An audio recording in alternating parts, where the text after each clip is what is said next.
guest today is working with a project to reclaim the local history of the people who were here before the Europeans. And I invite you today to celebrate the Sowams project with Dr. David Weed.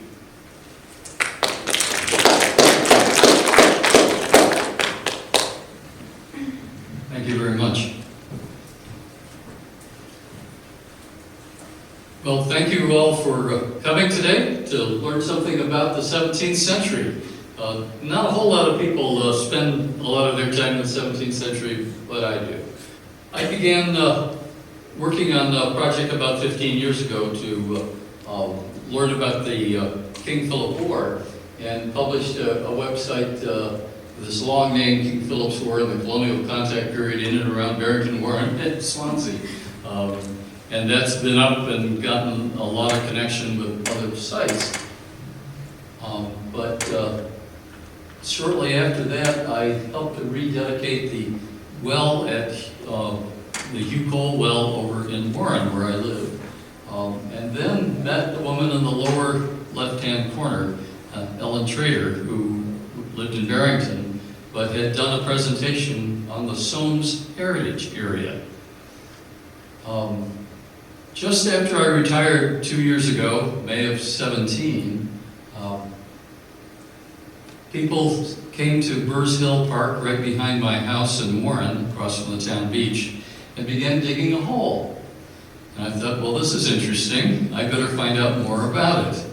Well, it turns out that what they were doing was reburying burial items from 72 native grave sites that had been removed there in 1913 by then George Hill Library Director Charles Carr. Charles was an amateur archaeologist, and he was incensed by the fact that as they began putting the railroad through in 1854, more and more people were finding burial items, skeletons and things that were buried with them, not knowing what they were or why they were there. Charles had a strong suspicion that this was, in fact, a Native American burial site, and got permission from the railroad. As you can see from this is the article in the Providence Sunday Journal in August 25th, 1913. He began digging and found 42 native grave sites, many containing items such as the ones at the bottom, as well as some pictured in the newspaper article. What happened 2 years ago was that the Mashpees down the Cape, because they were federally recognized in 2007, began to go to the various museums where Charles had sent or sold many of those items from the grave sites, and they were enabled to request those items back. The 1990 Native American Gravesite Reclamation Act, the federal law, said that they could reclaim those items, and that's what they did. So they spent a number of years, starting in 2007, going around and requesting over 600 items that had been removed from there, and got permission from the town of Warren, and dug a hole, put a crypt in, a concrete vault, you can see there, and then a nice memorial over it, and then held a celebration there in Burrs Hill Park. So I was introduced to the fact that what I was living next to was a significant historical location. Warren has been known for, since its inception, this is as Sowams, this is the town hall in Warren. And when you go drive by it, you look up at that frieze over the front door, and you will see a sculpture, if you will, of Sowams 1621. Now, I would venture to guess that probably fewer than 10% of the population in Warren has any idea what that's all about. Well, what that's about is that Sowams, the home of the Massasoit Osamequin, was likely in Warren, or some would argue in Barrington, but clearly right in that location. that was the location of not the Wampanoags, we all hear Wampanoag, as the Pokanokets. Okay? And if you look at any map prior to 1700, you will see Pokanoket, not Wampanoag.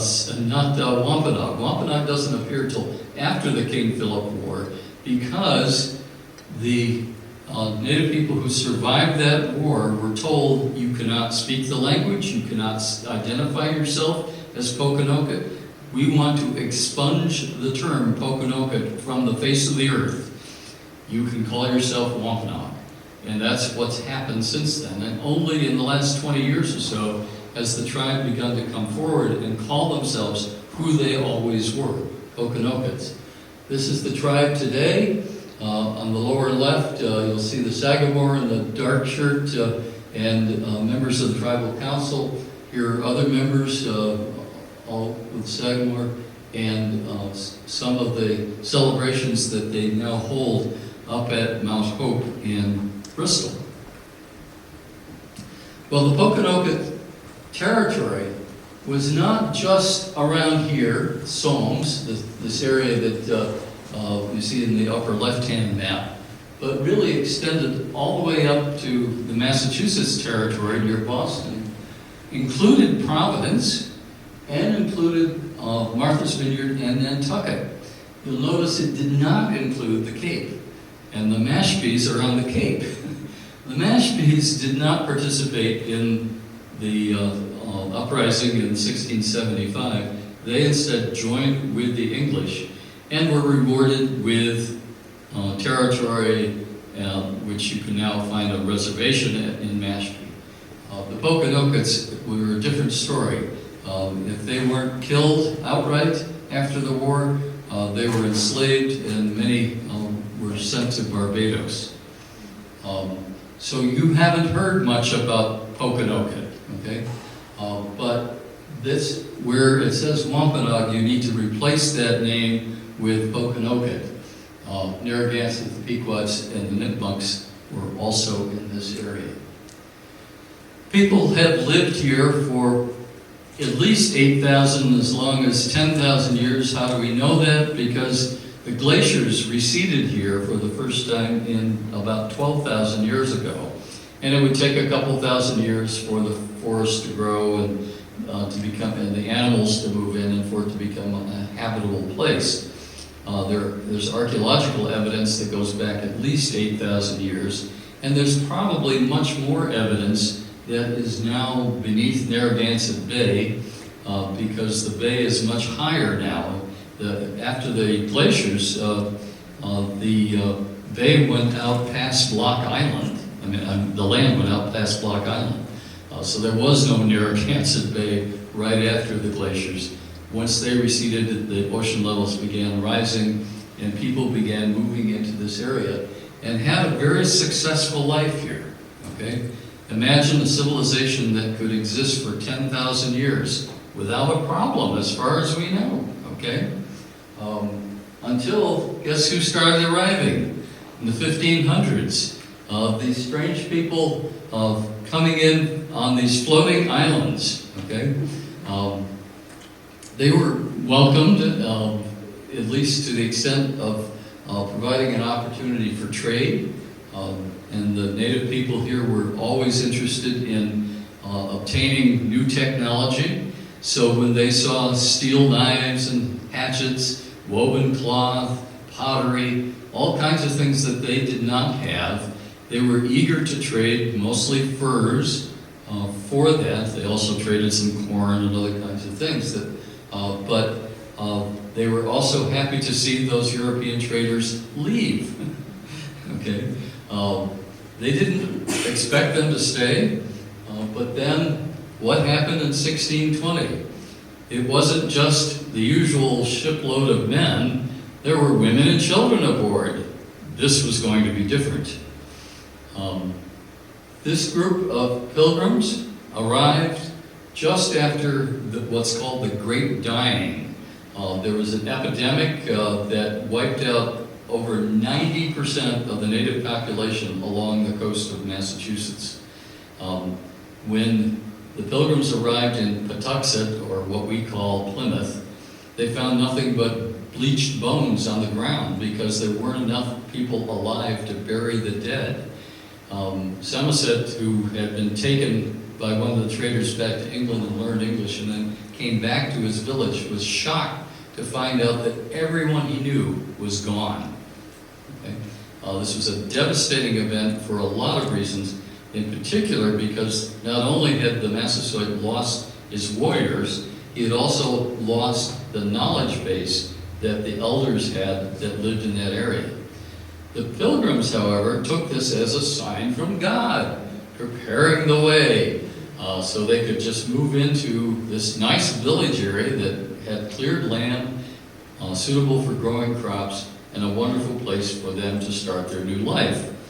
The Massasoit and his remaining men stayed at a distance until the following March, keeping an eye on things, and they were fearful that what happened to their relatives in the Great Dying might also happen to them, so they were very cautious.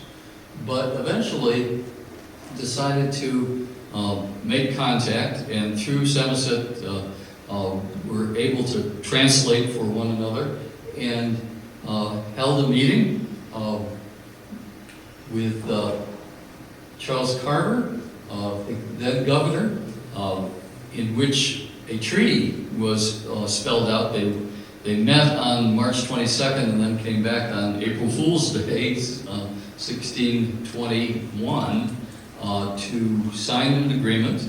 It was the first agreement anywhere in North America between colonial settlers and the native population. And it essentially guaranteed that this Wampanoag Treaty guaranteed that they would not harm one another, that they would protect one another from their common enemies. And that treaty stayed in effect for 50 years. It's celebrated on a U.S. coin. This is the only acknowledgement that I can find of the U.S. government of this treaty.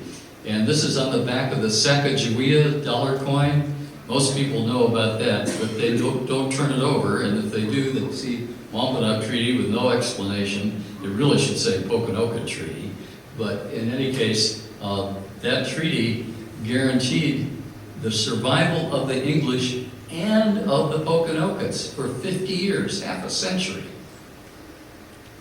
Ed Winslow, who was essentially the Secretary of State for the Mayflower Group, decided that he needed to go meet this guy, Osamequin, at his home.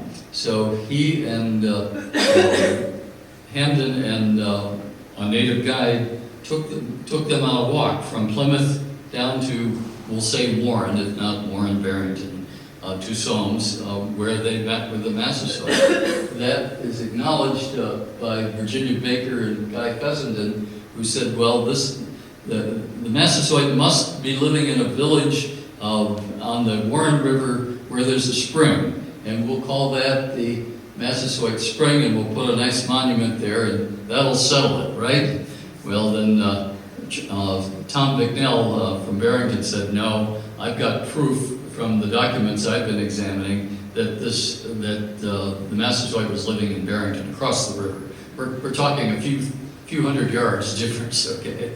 And the idea that the Massasoit only lived in one village is kind of bizarre, because if you know the native culture, they did not stay in one place for long periods of time. They would run out of fish and wood and fowl and animals to hunt and things of that sort. So they were always prepared to get up and move their settlement to another location, and would do that over and over and over again, sometimes returning to a previous occupied settlement, but there was no permanent village. Remember, their houses were weetus, built out of saplings with cedar, and the frame could be left there, and then you take what you want. But they did not take a lot with them because it made no sense. They would find our ways. You know about the American obsession with things, okay? That would be totally bizarre to them. they had to carry everything that they owned. So, translation, you don't own a lot, right? Smart people. Winslow came back 2 years later, in 1623, when he heard news that the Massasoit was ill. And he wanted to at least see him before he died. He thought, he heard on the way that he had died, but fortunately had not. And then encountered him in his Ritu, surrounded by his people who were moaning and wailing because they thought he was going to die. He was blind, he couldn't eat, they thought this was the end. But Winslow gave him some European concoctions, even ordered some chicken soup to be made, but they didn't have any chickens. And lo and behold, the Massasoit recovers, gets his eyesight back, and says to Winslow, "Winslow, you'll be my friend for life." And he stuck to that. Okay? There's an interesting theory I just read recently that what may have happened is, and we don't know, is that there was a Dutch trading ship that had been there. That's part of the reason Winslow wanted to go down there. The Dutch had left after they got the ship that had been aground in the Warren River. And one theory is that these, the Massasoit had were symptoms of botulism, which only comes from badly stored food. It doesn't occur in nature, okay? And it may be, his speculation is that the Massasoit got food given to him by the Dutch. Of course, they took off. Nobody knows. It's just an interesting theory, right? So this is what Sowams looked like back then. That's Barrington up in the top right there, but with the town and the Stanley Boatyard erased, and some Weetus in a small village there with a little Dutch trading ship off in the water there. I just did that using Google Maps and erasing everything and do a little Photoshop work, and you see the land was open and cleared. And I always had the idea that the land back then was wooded, heavily wooded and dense. Not true. It's clearly described as open land, pasture land, okay? So I opened up the land, and this is what would be Warren back then, called Brooks Pasture. There was a trading post set up, I think probably near the Kickamuit River, not on the Sowams River or the Barrington River now, but nobody knows. That's the Hoxie House down on the Cape. So this is what the place looked like back about that period of time. Miles Standish, he was the military leader of the Pilgrims. He came down and was totally impressed with the area. Described Sowams as the garden of the patent and the flower, notice how flower is spelled, of the garden. Basically saying he loved the fact that there was land that was open that could be used to raise crops and, most importantly, to graze their animals. Okay, so this is perfect. He even bought land, though, in what's now Warren, but never occupied it. 1636, another visitor to the area, none other than Roger Williams.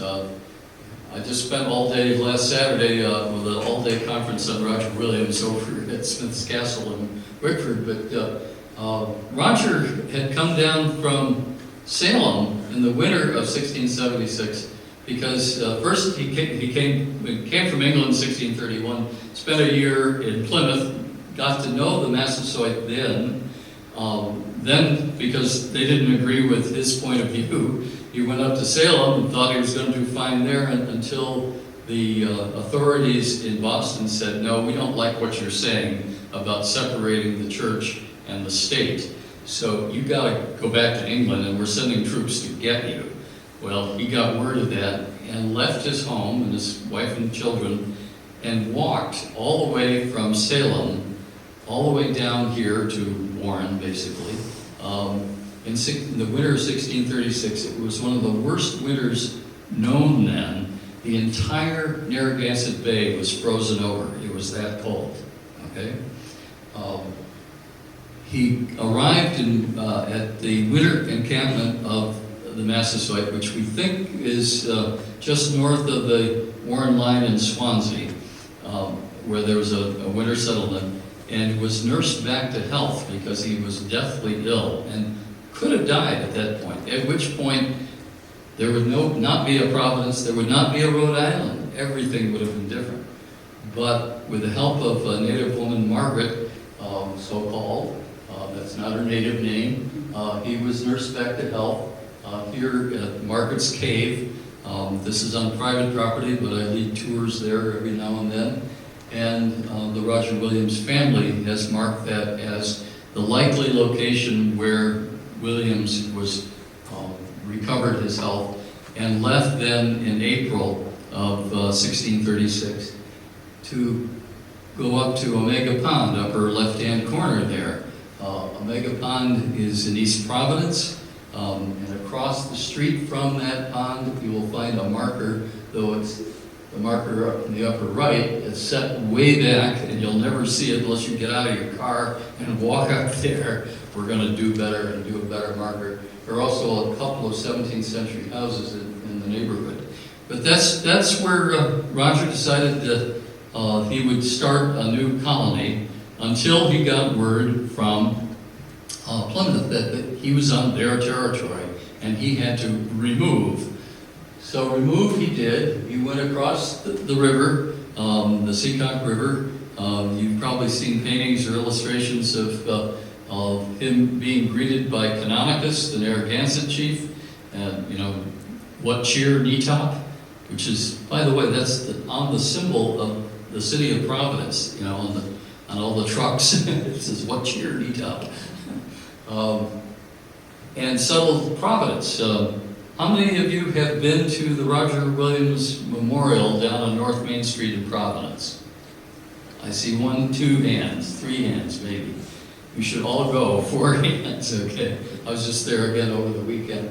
It's an easy trip. It's just North Main Street in Providence. Just go up past Brown and Risty and all that, and you'll see a nice park there, big sign, and then a nice visitor center in the upper right there. And I swear you can be in and out of that in 30 minutes and see everything, okay? There's even free parking if you go around the park to the other side. So a nice stop and a good way to get introduced to what was happening in 1636 right there. Inside you'll see this painting in the lower left that it's a contemporary painting of what Providence might have looked like in 1650 or so. And if I had a pointer, I could point out different items on that, but basically what you're looking at is the Great Salt Pond, which is now where Waterfire is, okay? And then the hill to the right of that is where the State House is, that's Smith Hill. And way in the back, that green mountain is Nutaconacut Hill, which is the western boundary of the territory that Canonicus deeded. A lot of people say, well, Williams bought the land. You have to understand that Native people didn't own any land. They didn't think anybody could own land. Land was God's gift to man and all living creatures. And the idea of ownership made no sense whatsoever to them. What they did do is have agreements about you can use this land for hunting or this place for fishing. And those agreements often took place among tribes. So when Roger said, I want this land to use to build a town, they said, fine. And they exchanged a gift. I can't recall right now, it was like 36 pounds or something like that.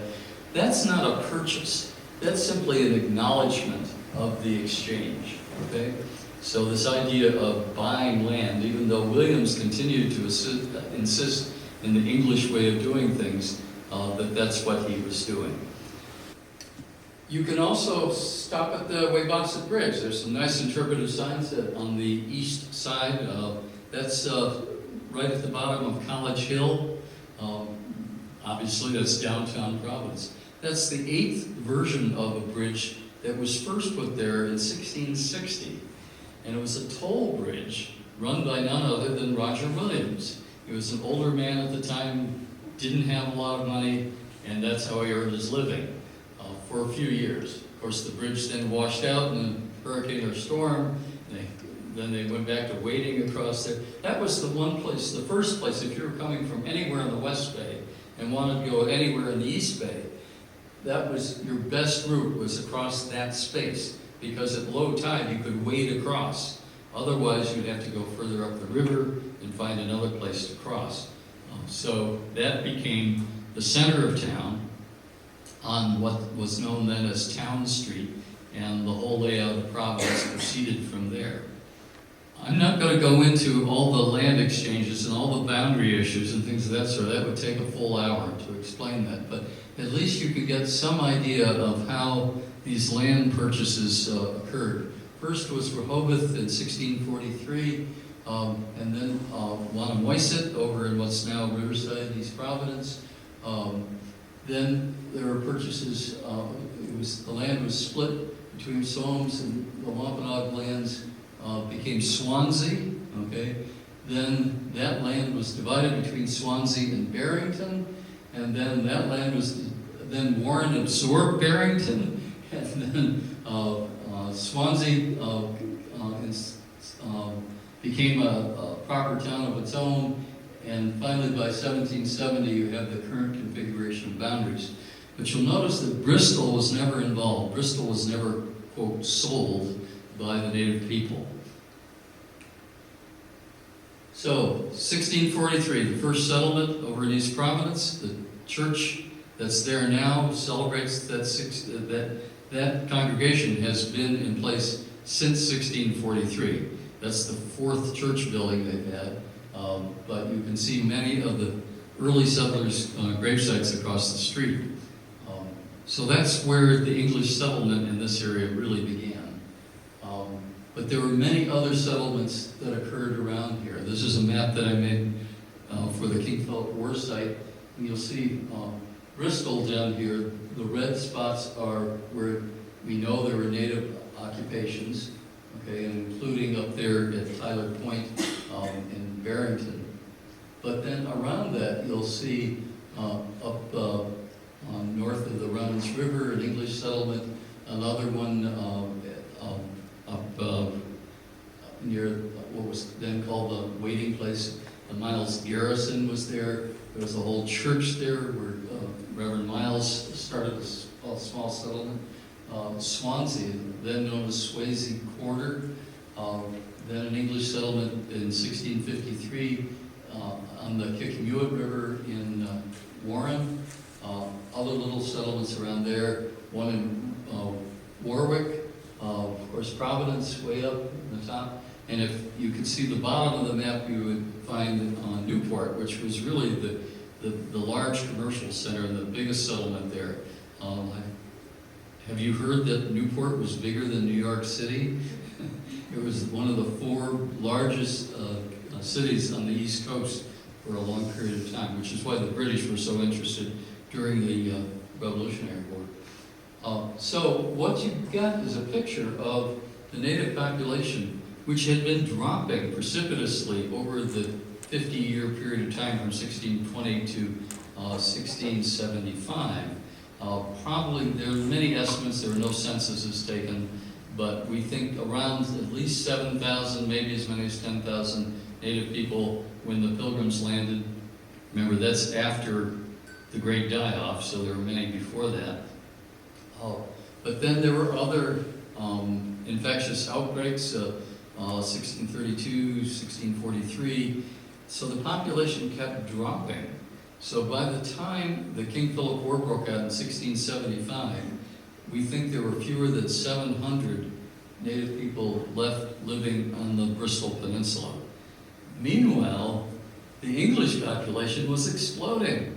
They obviously started with 102 people, half of whom died after the Mayflower, but then in 1630, with the Great Flotilla, brought over 10 ships and over 700 people that's in 1630, so that population in Massachusetts began growing, and by the time the war broke out, there were approximately 50,000 native English people living in New England at that time. So a huge imbalance. And if you can imagine, you start out by being the dominant tribe, very well populated and very, very well defended in the 1500s, now reduced to a few hundred people, okay?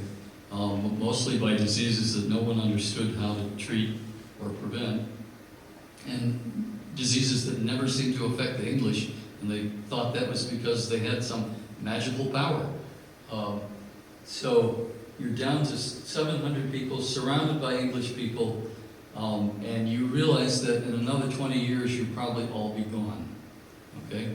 So what do?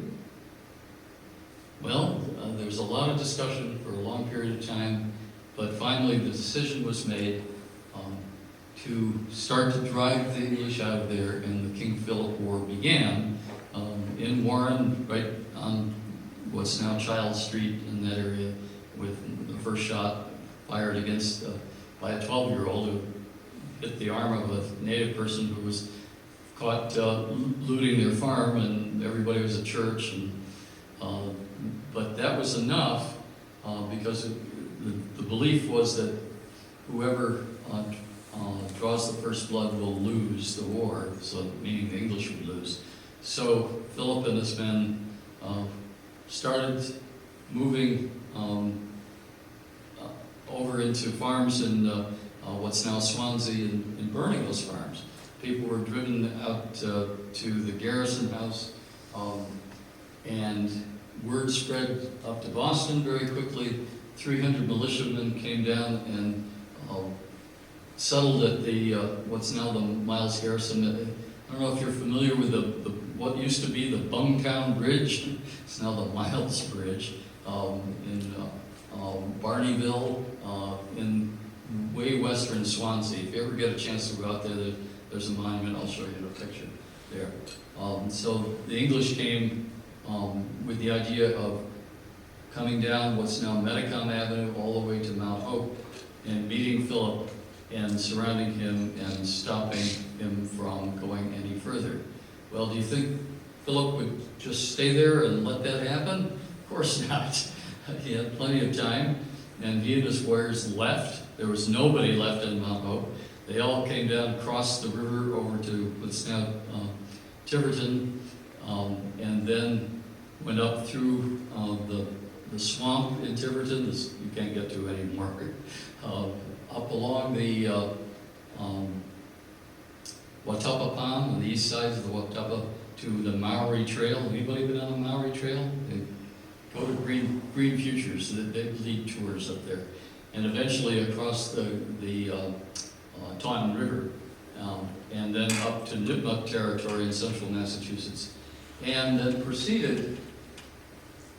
You see the path of the war. A good part of it went out to western Massachusetts. I think the strategy was to simply start on the west side of all these settlements and sweep across to the Boston area and drive the English back to England. In fact, many of them did go back to England. Many also went down to Newport, which was safe territory at that point. But there's really could be no other objective. They weren't interested in living in those towns. They just wanted people out of there so they could reclaim their land and keep their culture. But they caught up with them over in Bristol on land that's now the Mount Hope Farm. Benjamin Church confronted him, fired at King Philip. His gun misfired, so a man named John Alderman, whose brother had been killed by King Philip earlier, shot he was the mastocyte at that time, shot him and killed him in the swamp. They drew and quartered his body, took his head up to Plymouth and stuck it on a pike for 20 years. That essentially ended the war, except for Annawan Rock. You can see where that event happened. If you ask for directions at the Mount Hope Farm, you can walk to the marker where Philip was slain. Above that is the Miles Garrison marker that you can go to anytime at the end of Barneyville Road. They're all on the map that you'll find on the website. Anawan Rock in Rehoboth was where Philip's general, if you will, Anawan, was confronted and not killed there. In fact, he spent a night with Church trading war stories, as two good generals would do. And then Church sent him up to Plymouth thinking he'd be fine, in jail maybe. No, they killed him, So that pretty much into the war, at least down here, continued in some parts up in Maine for 3 more years. So, what can you find around here from all that time? Anybody here from Swansea? Oh, good. You can't get there now, but there is the old Eddy burial ground there that it's privately owned and they don't want anybody in there anymore. But there are other places that you can find with similar grave sites. I'll show you those. Abrams Rock behind Swansea Town Hall. There's a whole park back there, and you can go on a walk. If you want to join us on the last Sunday in October, we're going to do a walk up there and go climb up on top of Abrams Rock. That's part of the 17th century Rhode Island meet-up. If you've heard of meet-ups, you just go on meetup, meetup.com, and then put in 17th century, and you'll find the page and the whole description, and you can sign up or just come to that anytime you want. But that's territory that's essentially unchanged from that period of time. How many people have gone to Johnson's Market in Swansea on Route 136? If you live over in that area, it's a very popular place. Just south of Johnson's Market, on land that Tim Johnson owns, is the rock on the upper left. That's known as King's Rock. It was also known as the National Grinding Stone because Native women would take a rock and roll it on a groove at the top of that rock where those people are standing. And you can still climb up there and see the groove where that took place. It's not marked yet, but we're going to get a marker there. There's the groove on the right. It's filled with moss. Across the street, what kind of rock is that? Anybody ever seen one? You got one right here in town called Rolling Rock, right? That's what's known as a balanced rock or a glacial erratic, meaning that when the glaciers receded after carrying large boulders down from Canada, the ice melted and the rocks just fell where they were, and the glaciers continued to recede, and now you have these strange boulders just in weird places all over New England, okay? There are lots of them, if you know where to look. Look it up on Google sometime. But across the street from Kings Rock there on Route 136, across from Johnson's Market, on private land, but when the vegetation is no longer in the way, in a few weeks, you'll see this large boulder there. And I said, that was not, it may have been a glacial erratic in that it was brought there from somewhere, but the fact that it's perched up on bedrock, and you notice the stone underneath there, there's several stones underneath there, keeping that rock up there.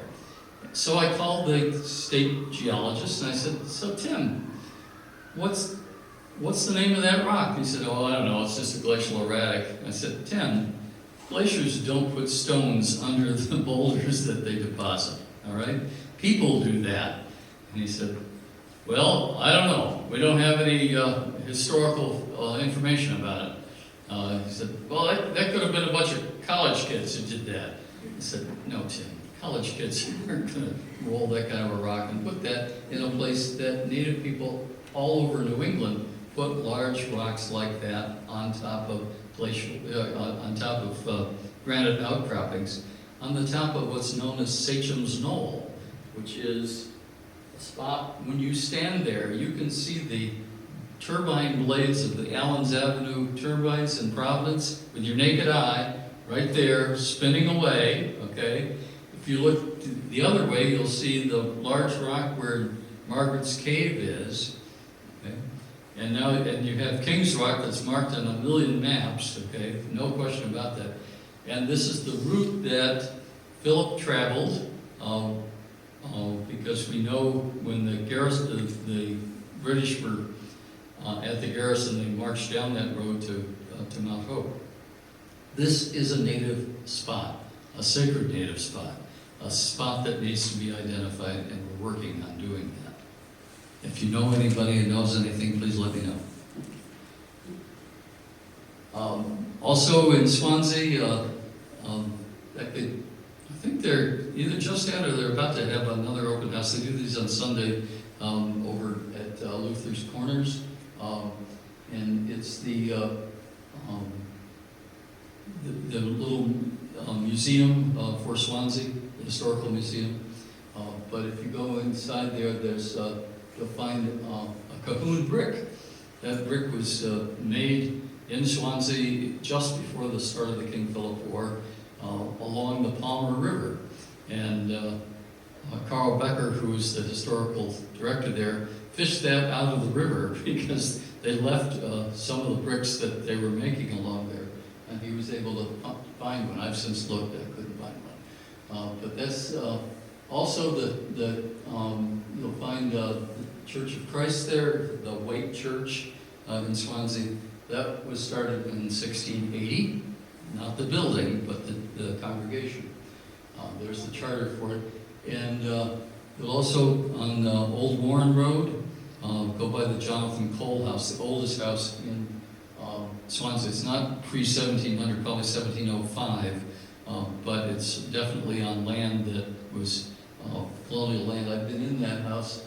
A woman gave me a tour of it, and there's an Indian room built into the house where you go and put the kids in the room because there are no windows and they're very thick walls, so the arrows wouldn't penetrate. That was because even 25 years after the war, people were still afraid of Indian uprisings. How many people have been to the Barton House in Swansea on Route 6? Well, I'm sorry you just missed it because they had their last event last Sunday, but it's open Sundays, July through the end of September. But it's a good example, even though it'll say 1728, we think the original house was built prior to 1700. So Martin House is one where you can see evidence from the 17th century. I love the armor that they had up on the second floor, where you can see what the men who fought in the King Philip War were dressed like. We don't know that that particular item was used by men in the war, but it was the style of dress at the time. And just to wrap up, this is where I was yesterday. Winslow Point. How many people have heard of Winslow Point? Winslow, from Ed Winslow. Okay. Because Winslow, when he came down, remember on that trek in 1621, July? Okay, he had to come through here because it was really the only reasonable place you could cross the Taunton River without going way north and way out of your way. And we know that the tribe kept mushoons, or what we would call hollow log canoes, okay, along the shore on both sides. So anyone coming from either side would always be able to get across the river at that point. So that was the route, and there's a paper by Edwin Robbins from the Robbins Museum who pretty much nails it that this is where he crossed. You go there now, and what I discovered is this is looking from Winslow Point across to Somerset. I would not want to get in a canoe and go across that half mile in wind or any other untoward conditions. It's a tough jaunt. There were native people who used to swim that at the drop of a hat, okay? So if you're not in good shape, stay away. But that's Winslow Point. You can see the map. This is all part of Peacehaven. Anybody heard of Peacehaven? That's an archaeological site. It's gorgeous land there, untouched since the 1700s, privately owned and now occupied. You see those buildings up there? That's the Stop and Shop headquarters. Okay, but at least along the shore, you see a lot of unspoiled territory there, and it's something that needs to be protected. And our local historian Al Lima has been working very hard to see about getting Peace Haven protected. It's now protected with the Taunton Wild and Scenic River designation, okay, the Taunton River, so that helps. But it's an important place. That's where, what I mentioned earlier, when Philip needed to cross the river to escape Benjamin Church, that's likely where he crossed. It's also where later in the war, Weetamo, the queen of the Pocasset tribe, lost her life along the shore there. So, if you want to find out more, you've got your brochure. You can go to the website. On that website, you'll find an interactive map. In fact, if you go to that website on your phone, click on the first thing under the picture, says click here, and you go to an interactive map. So you click on any of those sites on that map, it takes you to the web page about that. So you can do your own tour, go exploring, find places around here. We found over 50 sites. There may be more. We're still looking. The criteria is they have to be before 1700 to make it on the list. But that's the territory that we want to turn into a national heritage area and create the signage for that. We've also put together 10 little brochures, depending on what you're interested in, whether it's old houses or grave sites or whatever. All the locations are on those tours, and shows you how to get there. So I think I'm out of time. Well, it's just 1 o'clock now, so I didn't do too bad, huh? And that's the end of that. Well, I'll be happy to take some questions. Yeah? How's the process going in getting the National Heritage Area with the National Park Service? Is that who? Well, no, we haven't even, we're just in the beginning Okay, stages. total I'm beginning 2 years stages. into what I think will be a 10-year project. Got it. Okay, so the first thing we've been doing over the last 10 years is informing people such as yourselves about what this is all about. Very few people who live here know anything about the history here. And although I have found people, how many people have read the book Mayflower? Okay, if you haven't, it's definitely worth a read. It's now down to like $9 on Amazon, okay? No excuse not to get it from the library. But it's a great read, right? Very informative, but it's totally mistitled. It has very little to do with the Mayflower. I mean, it starts with the Pilgrims coming over, but most of it is about the King Philip War right around here, and it includes Fall River and Bristol and on up to Providence and this whole area. So it's a good introduction to the history, at least of the war at that time. And if you get more interested in that and find out more, there's lots more to read. So does that answer your question? Yes, thank you. Yeah. We'll get to, next step is to start working with businesses, and I've had meetings with the Chambers of Commerce and the Rotaries and all the communities there, and once we get a group of business people together, then we'll go to our state legislators in both states, Massachusetts and Rhode Island, and begin the process of putting together legislation. National Heritage Area are usually funded at about $300,000 a year, but forever, okay? I mean, you have to keep funding them, but you don't have to keep applying. So getting through the application process is several years, and then finally when you get the designation, then you're kind of on the national map. Okay? Other questions? Oh, sorry. Oh, that's okay. Start. I'm curious if you're working closely with the Rhode Island State Historic Preservation Office, or if you're working with the tribal. That's one, well, both. Rhode Island Historic Preservation was one of my first meetings, and they get my emails and they open them all the time, so I think they're following along. I don't know what level of interest they have. I think they're doing water watchful waiting, see where this is going, okay? There's not a whole lot that they can do anyway, other than maybe send a letter of endorsement, that kind of thing. And then the tribes, absolutely. The Sagamore for the Okanoka tribe lives in Barrington. Also, his daughter lives there. She's now the designated chief. Sagamore is kind of over the chiefs.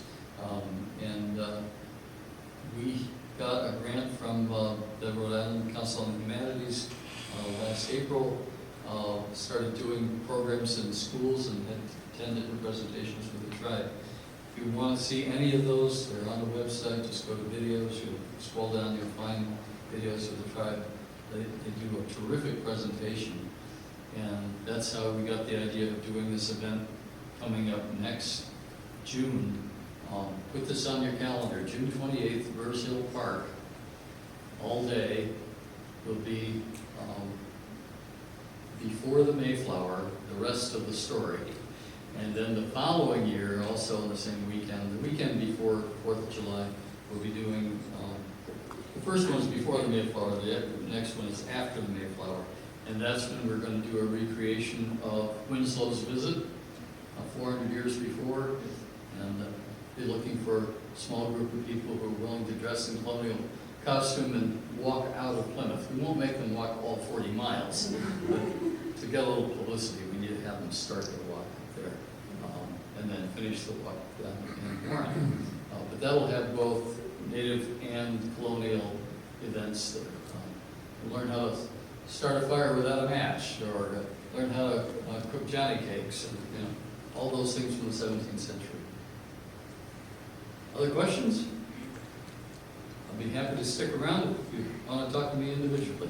But thank you all for coming, and I hope you've learned something that will carry on your interest in the 17th century.